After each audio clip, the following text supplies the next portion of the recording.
Okay, let's dive into this. Welcome back to today's explainer. We're unpacking a genuinely fascinating visual trap hidden right inside the Portuguese language. If you're a learner who geeks out over how languages work beneath the surface, and especially how our eyes can literally deceive our brains, you are going to absolutely love this. You see, when we learn a new language, we're basically training our brains to spot patterns, right?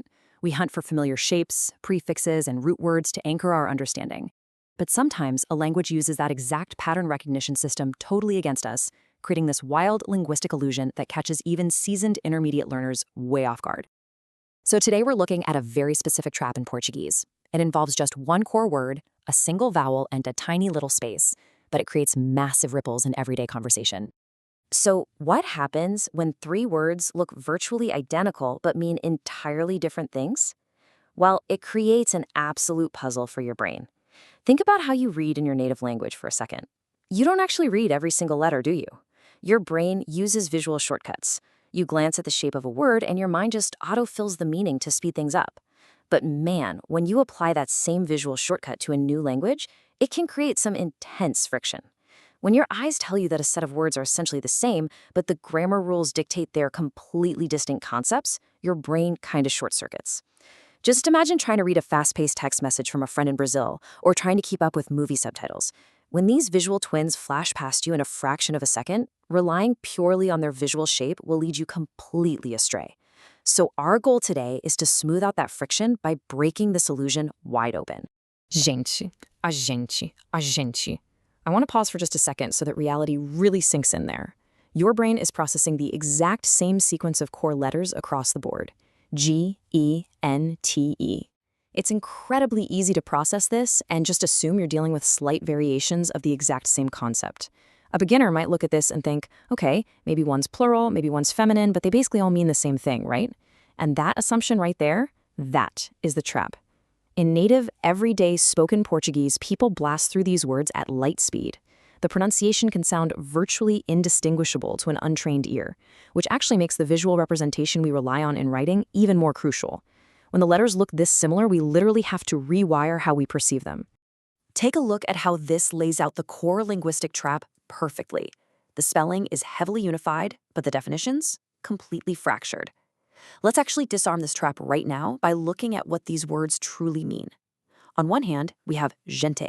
In Portuguese, this broadly translates to people or crowd. Like if you walk into a packed room, you'd say there's a lot of gente. Then we have agente. Now, in everyday spoken Portuguese, particularly in Brazil, this colloquially translates to we or us. It's how a group refers to themselves. And finally, we have agente, which literally means an agent. Think secret agent, a travel agent, or a police officer. So they share the exact same core look, but drop them into a sentence and they take you to three totally different destinations. You've got a crowd of people, you and your friends, and James Bond.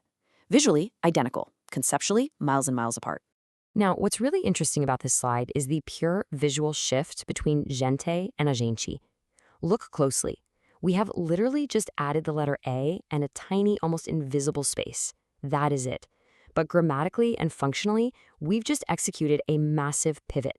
We've shifted from talking about some abstract crowd of people to talking intimately about ourselves as a group. Imagine the difference in English between saying people are going to the beach and we are going to the beach. That tiny structural addition of a space and a single vowel creates a huge divide in communication. If you ignore that space, you completely change who is doing the action in your story. This is exactly why paying attention to the micromechanics of the language is just as absolutely crucial as memorizing big vocabulary lists. And honestly, the illusion arguably gets even trickier right here. We retain the exact same letters from before, but a simple tap of the backspace key pushes the A and the G together. Suddenly, agente, meaning we, becomes agente, a secret agent or a police officer.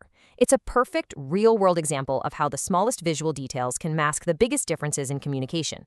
Think about how easily this could result in a hilarious misunderstanding in a text. You're just trying to type, "We are arriving now," but you forget the space, and suddenly you've texted your host, "The secret agent is arriving now." You know? It's a funny, super common mistake, but it really highlights just how fragile meaning can be when it relies on a single tap of the spacebar. But hey, do not let this visual trap discourage you. Seriously, recognizing it is an incredible opportunity. The equation for natural Portuguese relies on exactly this, mastering the small details. Because fluency isn't always about memorizing massive dictionaries of obscure, highly academic words. Nope. Quite often, the true mark of fluency is found in observing these tiny, look-alike details and knowing exactly how to navigate them with total confidence. When a native speaker uses these words, they aren't agonizing over the spelling. It's pure muscle memory. For us learners, getting to that level of muscle memory means respecting the spaces, respecting the vowels, and understanding that these micro-nuances are the actual building blocks of the language. It's a hugely empowering shift in perspective. So, the crucial point is, mastering these small details will make your Portuguese sound way more natural. I love that. Our source material hits the nail right on the head with that quote. That is the ultimate payoff, guys. There is this profound sense of relief that every language learner experiences when a concept that used to totally baffle them suddenly clicks into place.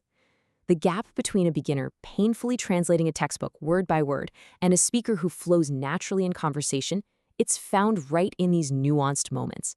When you can casually tell a story and seamlessly switch between talking about a crowd of people, talking about your own group of friends, and mentioning a police officer without missing a beat or stumbling over the vocabulary, you have officially crossed a major threshold in your Portuguese journey. Let's move to and see how this builds into a permanent reflex. How do we actually do that? Well, step 1. You have to actively notice the lookalikes. You gotta see the trap before you fall into it. Whenever you encounter gente in your reading or listening, let a tiny alarm bell ring in your head. Then, step 2, immediately recognize the meaning split. Check your context. Are they talking about people in general, or are they talking about us? Step 3, master the details. Once you force yourself to consciously pay attention to those tiny spaces and spelling nuances, you start deploying them correctly in your own writing and speaking. It's deliberate practice at first, for sure, but with repetition, it becomes second nature. And that is exactly step 4, when you drop the translation delay in your head and just start sounding completely natural.